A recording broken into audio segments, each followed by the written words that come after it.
Жижиг дунд бизнес эрхлэгч, хувийн хөдөлмөр эрхлэгч иргэд барилгын салбарт үйл ажиллагаанд оролцохдоо гадна дотн цэвэрлэгээ, за тэгээ барилга угсралт, арматурын угсралтууд ачаа бараа зөөж буулгах болон өндөрт ажиллах, дотор засал чимэглэх үйл ажиллагаанууд дээр бол оролцоо их өндөр байдаг. За барилгын талбай дээр хувийн олон жижиг дунд бизнес эрхэлж байгаа иргэдтэй нийтлэг гардаг осол маань хөл гарны хугарал, за цууралт, за өндрөөс унахтай холбоотой нуруу гэмтэх, за гар хөлөө эсгэх, зориултын гутал өмсөөгөө, хувцс өмсөөгөөс болоод хөлөө бэртээх, хөлийн савхын ясны хугарлууд, за тэгээ өндрийн шаарлан хангасан бүс хэрэглээгүйтэй холбоотой нуруу нугс болон биеийн бусад хэсгүүд ил болон далд хэмжээний гэмтлүүд авах ослууд бас маш их өргөн гардаг.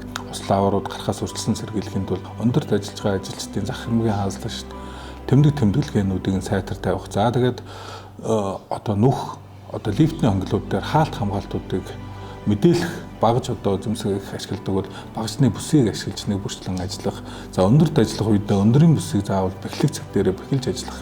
Багаж хэрэгслийг яг хэрэглээнийх нь шаардлагын стандартыг хангаж зориултын дагуу ашиглах. За тэдгээр үйл ажиллагаанд тохирсон хамгаалах хэрэгслийг тогтмол хэрэгжилж хэвших нь хамгийн том чухал мэргэжлээ шалтгааллах үйлчлэл буюу нуруу нуусны суулт, за эргономиктой холбоотой хүзүү нуруу нуус, за тэгээ хөлийн үгнүүд дээр их өвчлөл гарах тохиолдол байдаг. Эдгээр маань тэгээд олон жил тогтмол ингэж ажилласантай холбоотой бөхтөр болох, хөл тоглогч гэдэг юм уу мэргэжлээ шалтгаалсан өвчлийн хүнд хэлбэрүүд шилжих тийм эрсдэл өндөр байдаг байгаа. Барилгын талбай дээр нийт цэвэрлэгээ үйлчилгээ болон ачаал булгалт дээр ижил хэмжээнд тохиолдог асуудал маань тоосчлтын асуудлууд байдаг. Энэ тоосыг дарахын тулд тодорхой хэмжээнд зам талбай, ачаал булгалт хийсийг чийгшүүлэх тэдгээр үйл ажиллагааг бол тогтмол хэрэгжүүлснээр энэ тоосчлтыг бас тодорхой хэмжээнд буруулдаг, өвчлөлийг багасгах тийм боломжтой байдаг байгаа.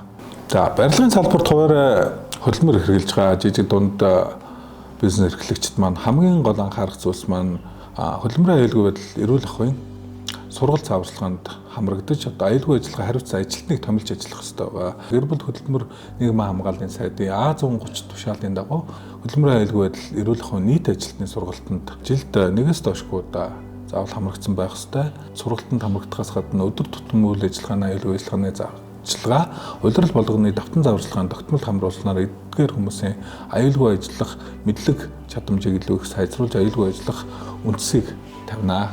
Барилгын салбарт алтан бус хөдөлмөр эрхлэгчид буюу гэрээт бус өдөр ажилдаг бүртгүүлгүй ажилтан нь хөдөлмөрийн аюулгүй байдал, эрүүл ахуйн талаар хамгаалалт сул байдаг тул осол гэмтэл мэрэгжлээс шалтгаалсан өвчнөд илүү өртөмтгий байдаг. Иймд дараах урьдчилан сэргийлэх заавар зөвлөмжийг дагаж мөрдөх нь чухал юм. Аюулгүй ажиллагааны зааварчилгаа. Ажил эхлэхийн өмнө аюулгүй ажиллагааны зааварчилгаанд хамрагд. Хамгийн сүүлд хизээ сургалт авснаа шалга. Ажлын байрны аюулыг тодорхойл. Унах, булгах, цахилгаан зохиолох, хүнд зүйлд даруулах, эрсдэл байгаа эсхийг нэгтэл. Аюул илэрвэл удирдлагад хамт ажиллагчдаа мэдэгд.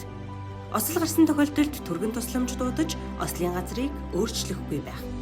Ажил бүрийн дараа ажлын байраа цэвэр, эмгцэгцтэй байлгах. Үйлдвэрлэлийн ослоос сэргийлэх. Хамгаалах хувцас хэрэгслээ заавал хэрэгэл. Өндөрт ажиллахдаа хамгаалтын бус хэрэглэж шалгах. Цахилгаан багажийг шалгаж газар туулахтай эсхийг баталгаажуулах.